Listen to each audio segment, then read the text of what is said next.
회복을 위하여 사람들이 이제 휴가철이죠. 회복을 위하여 휴가도 가고 그렇게 하지 않습니까? 회복을 위하여 우리는 무엇을 해야겠습니까?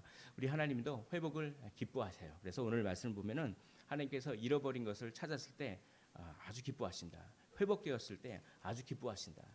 그렇게 이제 말씀하시거든요. 그러니까 오늘 말씀을 보니까 오늘 말씀은 이제 봉독은 15장 하반부를 읽었지만 15장 전체를 한번 생각을 해볼 텐데 특별히 탕자의 비유라고 알려진 비유를 우리가 한번 생각해 보고자 합니다. 이 15장은 잃어버린 것에 대한 비유가 나오죠. 잃어버린 양, 그렇죠? 100마리 중에서 9마리는 그대로 있고 한 마리 잃어버렸을 때, 그렇죠?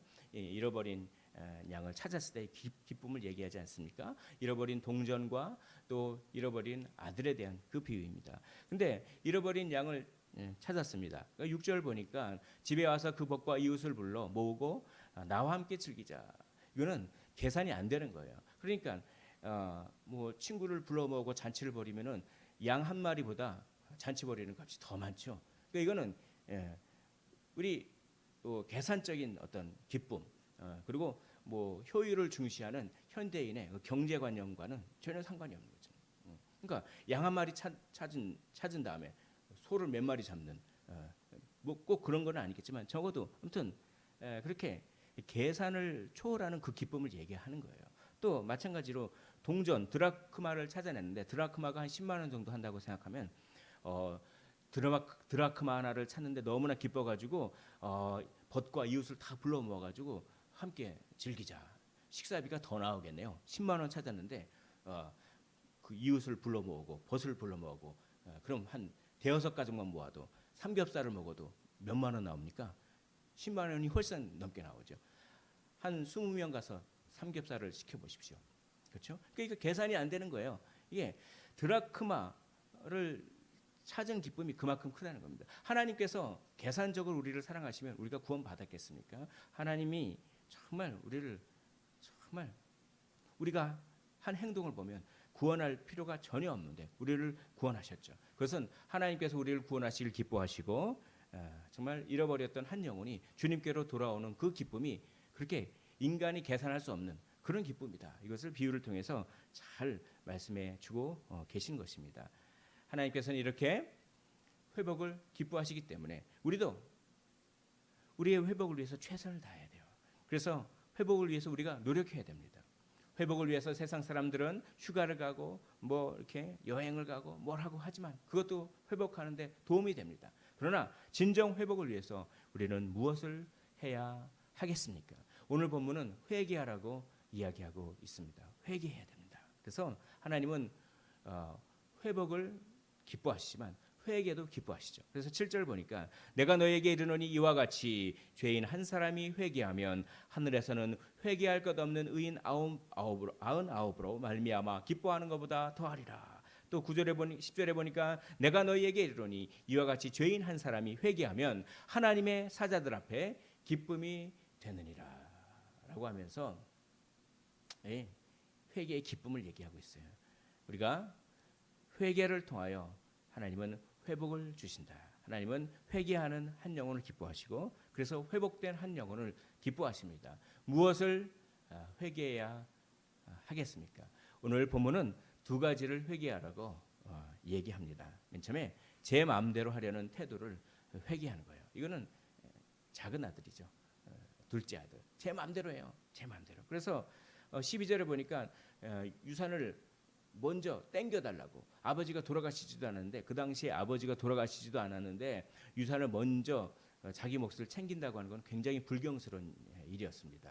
굉장히 그 당시에 문화로 보면 오늘날도 약간 좀 그렇죠. 아버지가 돌아가시지도 않았는데 자기 유산부터 먼저 달라고 챙기는 거는 오늘날에도 약간 좀 그런데 물론 이제 뭐 공증을 받아서 뭐 그렇게 하는 경우도 있겠지만 근데 그 당시에는 아버지가 돌아가시지도 않았는데 먼저 재산을 달라고 하는 것은 아버지를 죽은 사람처럼 취급하겠다 이런 얘기예요. 그렇게 아버지의 명예를 실추하고 아버지가 뭐 죽든 말든 상관없겠다.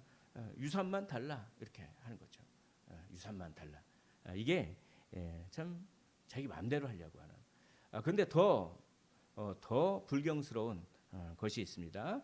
우리 13절에 보니까 그 후 며칠이 안 돼요. 둘째 아들이 재물을 다 모아 가지고 먼 나라에 가서라고 되어 있습니다. 유산은 부동산으로 받아요. 현금으로 받지 않습니다. 유산은 토지를 받고 부동산을 받아요. 근데 그걸 어떻게 합니까? 둘째 아들이 재물을 다 모았다 그랬어요.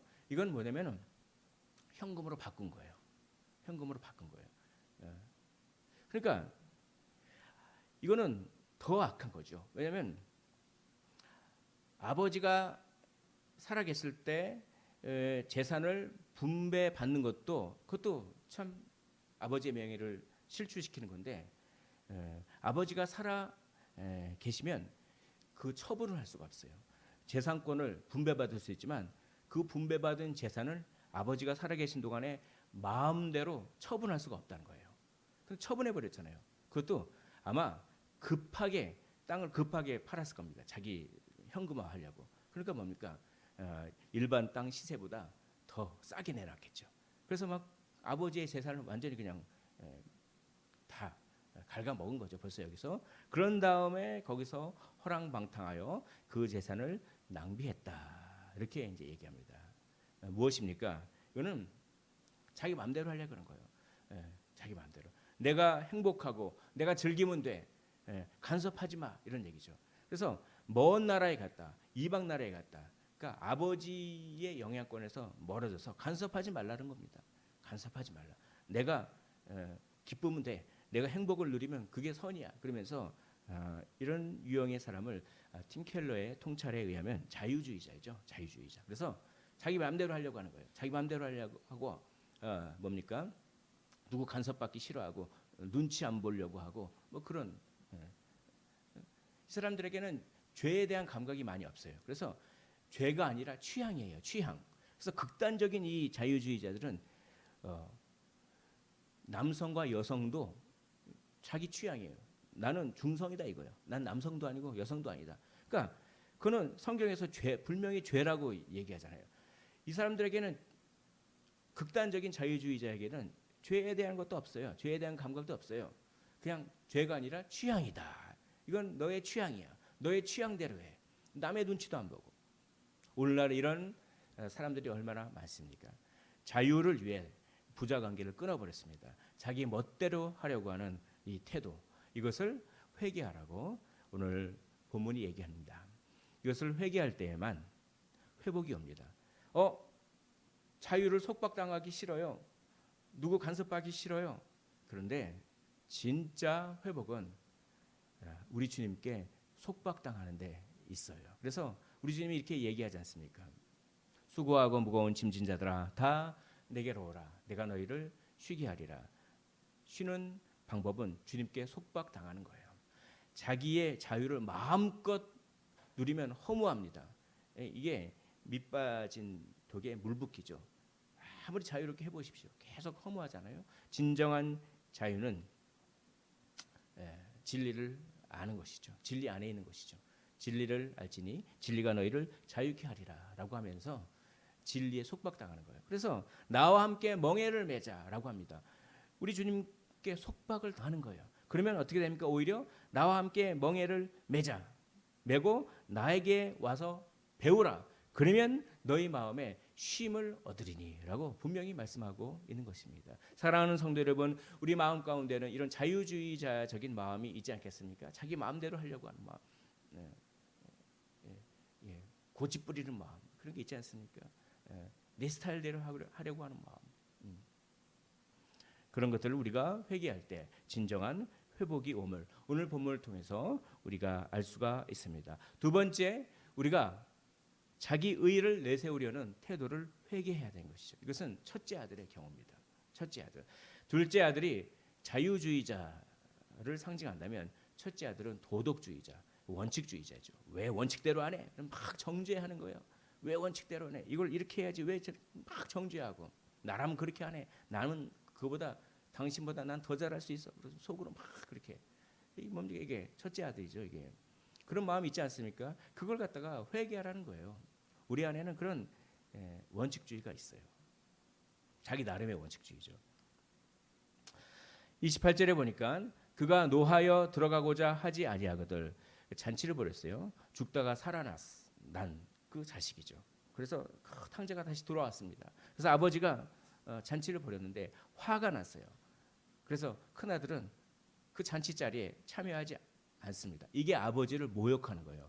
그 당시에 그 아버지가 한마디 하면은 토를 달지 못하던 시대잖아요. 이게 2000년 전의 글인데, 그렇죠? 지금은 뭐 아버지의 권위가 얼마나 낮아졌습니까? 물론 왜곡된 권위는 좀 안 좋지만 권위 자체가 없어지는 것은 이건 비성경적이에요. 가부장제는 하나님이 주신 선한 것입니다. 그래서 이 가부장제는 하나님이 주신 선한 것이고 질서가 있어요. 하나님은 창조 질서, 모든 게 질서잖아요. 근데 가부장제에 뭔가 왜곡된 게 있죠. 아버지가 맨날 와서 술 먹고 뭐 두드러 패고 뭐 그런 거는 가부장제에 왜곡된 건데 그 왜곡된 거 그것 때문에 가부장제 자체를 부정하는 거는 비성경적인 것이죠. 아무튼 오늘날에는 아무튼 이렇게 아버지의 권위가 많이 없어졌지만 그 당시에는 아버지가 한마디 하면 해야 되죠. 근데 아버지가 그 당시에 아버지 같지가 않아요. 아버지가 나와서 권하는데 제발 좀 들어가라 막 그렇게 하는 거죠. 들어와, 너 뭐 하고 있어? 이게 원래 그 당시의 문화인데 막 권하는 거예요. 제발 좀 들어와라. 네 동생이 들어왔잖니. 근데 화가 나가지고 안 들어가요. 아버지를 모욕하는 거죠. 그 당시 문화로 보면은. 근데 화가 어느 정도 났냐면 29절에 보면 화가 아주 많이 났습니다. 29절을 제가 한번 읽어보겠습니다. 아버지께 대답하여 이르되 내가 여러 해 아버지를 섬겨 명을 어김이 없거늘 내게는 염소 새끼라도 주어 나와 내 벗으로 즐기가 하신 일이 없더니. 여기 우리가 참 민망해서 한글 성경의 번역을 안 해놓은 것 같아요. 헬라어 성경에 번역이 안 된 헬라어 성경에 있는 단어가 이제 번역이 안 된 게 있는데 여보시오 이런 얘기가 있어요. 그러니까 이게 이렇게 됩니다. 아버지께 대답하여 이르되 여보시오 내가 여러 해 당신을 섬겨서 명을 어김이 없는데 내게는 염소 새끼도 안 줬는데 내 동생한테 그렇게 한다고요? 여보시오. 아니 자기 아버지한테 여보시오 그런 거예요. 여보시오라고 하는 말을 번역을 안 해놨어요. 이게 너무 민망할까 봐. 자기 아버지한테 여보시오 그런다니까요. 화가 얼마나 났든지.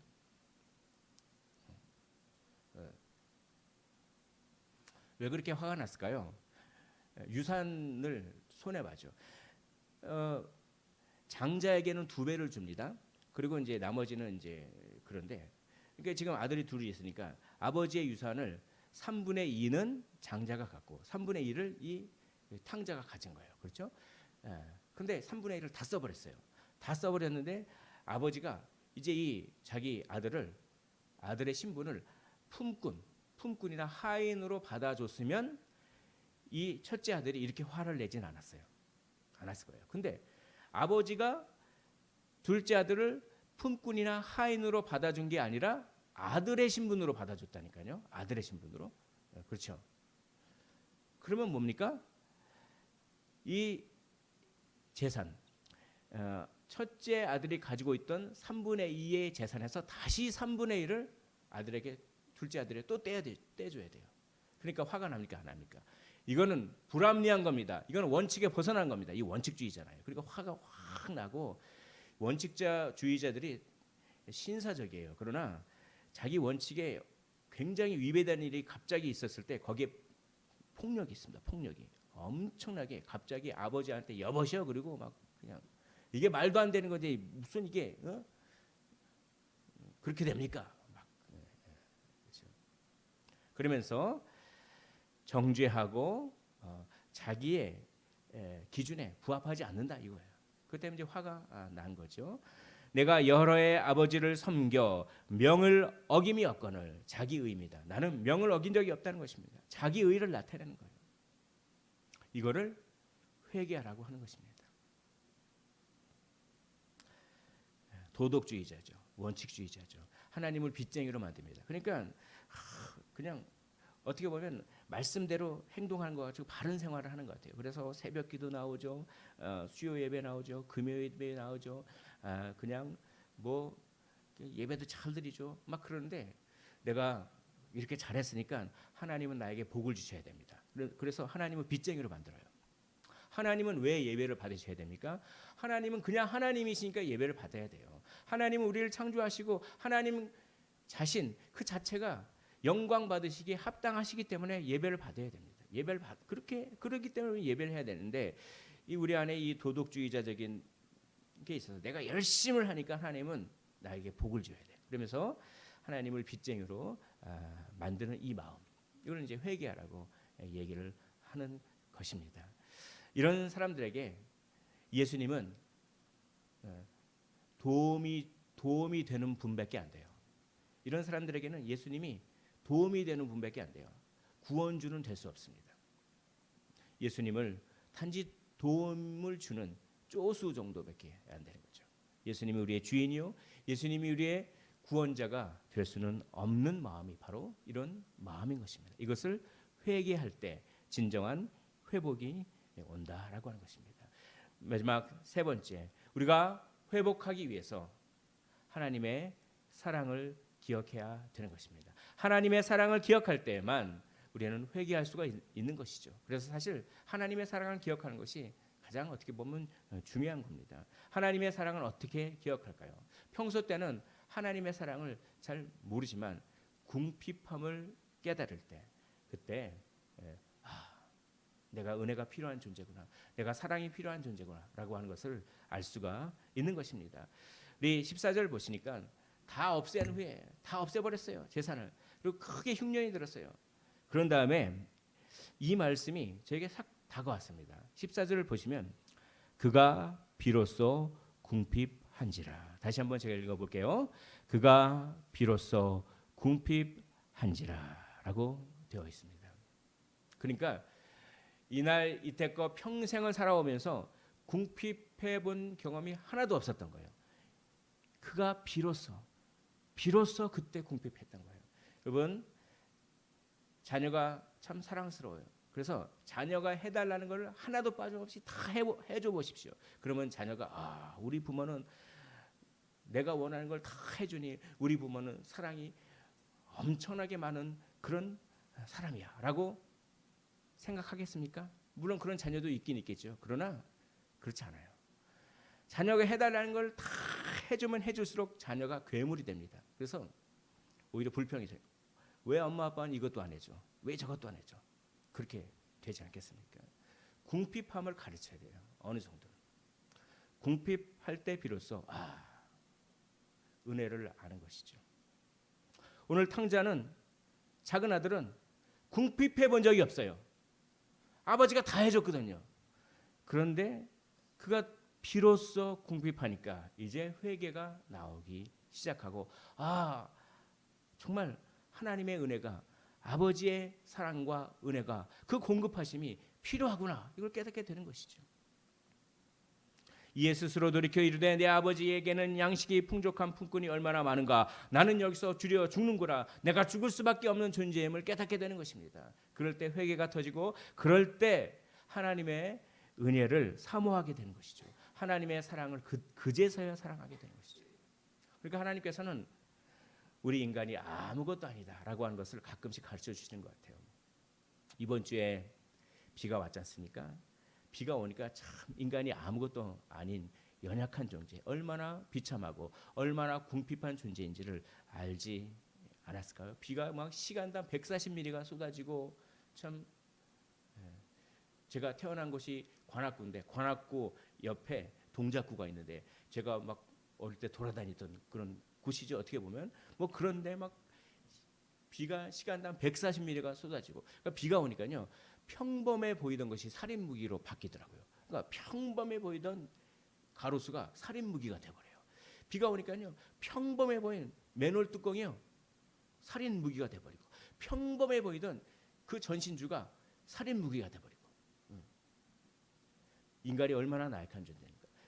그게 이 휴가철에 비가 왔어요. 휴가철에. 이건 참 저에게 이런 어떤 음성으로 다가왔습니다. 하나님은 우리가 진짜 회복하기를 원하는구나. 세상 사람들은 자기 회복한다고 휴가를 보내고 그렇게 그렇지만 하나님께서 이 휴가철에 비를 막 내리면서 우리가 진짜 영적으로 회복하기를 하나님은 원하시지 않는가. 그것도 참 이 수도권의 집중호우가 그렇게 벌어지면서 정말 그게 뭡니까? 수도권에 많은 무슨 첨단 회사들이 많이 있고 뭐 그런데 인간이 아무것도 아니란 거예요.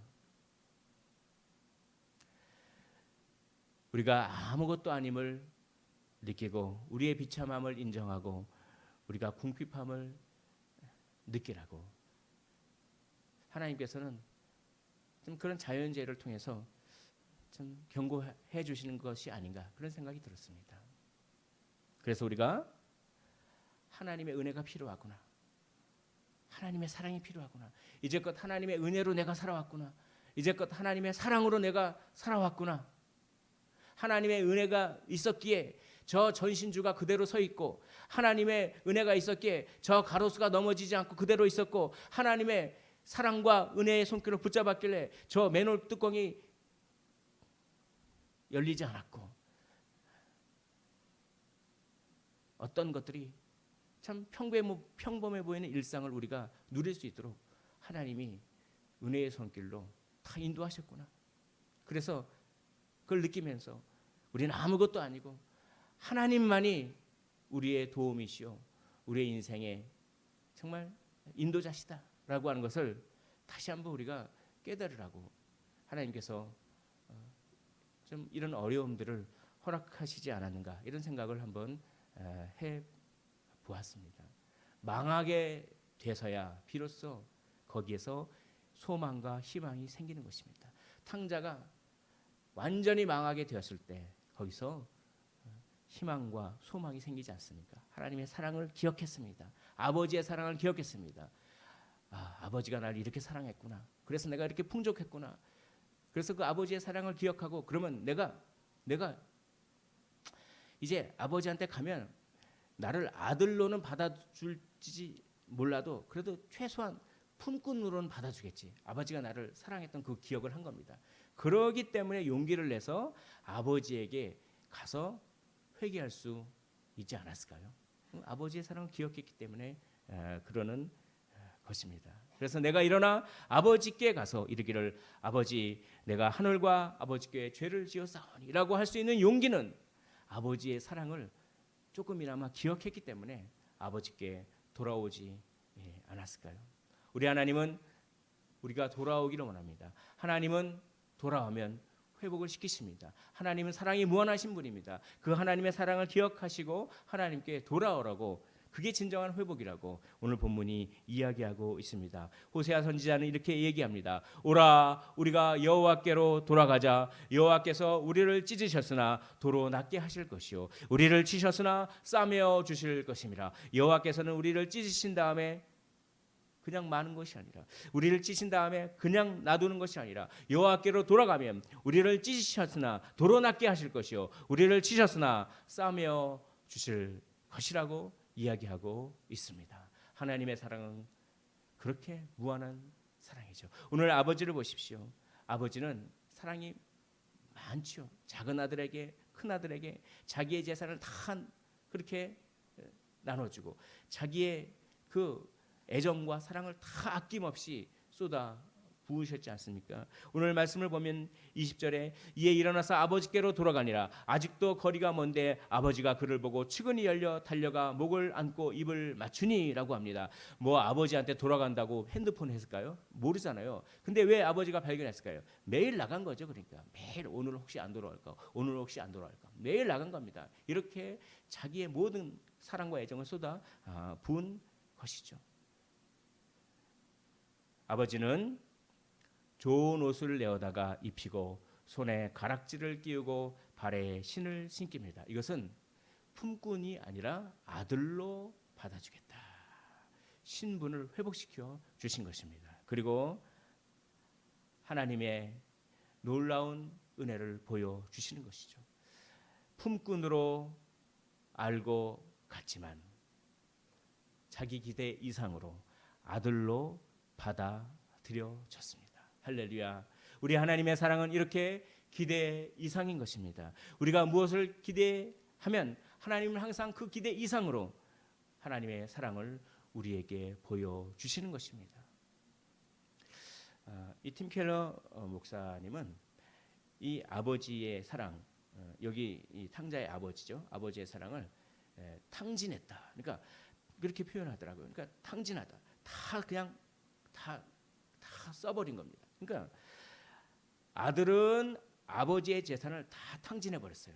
그런데 아버지는 자기의 사랑을 두 아들에게 다 탕진한 거죠. 다 아낌없이 사랑을 다 쏟아부었다라고 하는 그런 설교를 했습니다. 참 은혜가 되죠. 우리 하나님은 그렇게 아낌없이 사랑을 다 쏟아붓는 분입니다. 이 내 아들은 죽었다가 다시 살아났으며 내가 잃었다가 다시 얻었도다. 죽었다가 살아났다라고 합니다. 이 말을 한 번 더 반복하죠. 이 내 동생은 죽었다가 살아났으며 내가 잃었다가 얻었기로. 죽었다가 살아났습니다. 아버지에게는 호랑방탕하고 내 그 재산을 다 탕진해버린 그런 불효자식이 아니라 이 아버지에게는 이 아들이 죽었다가 살아난 아들이라는 것이에요. 그렇게 자신의 모든 사랑을 다 쏟아 부으십니다. 하나님도 우리에게 무한한 사랑을 쏟아 부으셨죠. 하나님도 자기의 아들을 우리를 위해서 죽이셨습니다. 자기 아들을 주셨습니다. 우리를 사랑하셨습니다. 하나님의 사랑은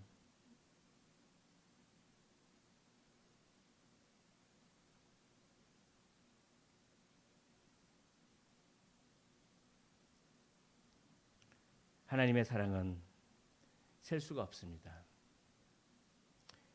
무한합니다. 하나님의 사랑을 느끼십시오. 말씀을 정리하겠습니다. 하나님은 우리가 회복하기를 원합니다. 제 멋대로 하려는 마음을 회개하십시오. 그리고 정죄하려고 하는 마음과 자기 의를 내세우려는 마음을 회개하십시오. 그리고 하나님의 사랑을 기억하십시오.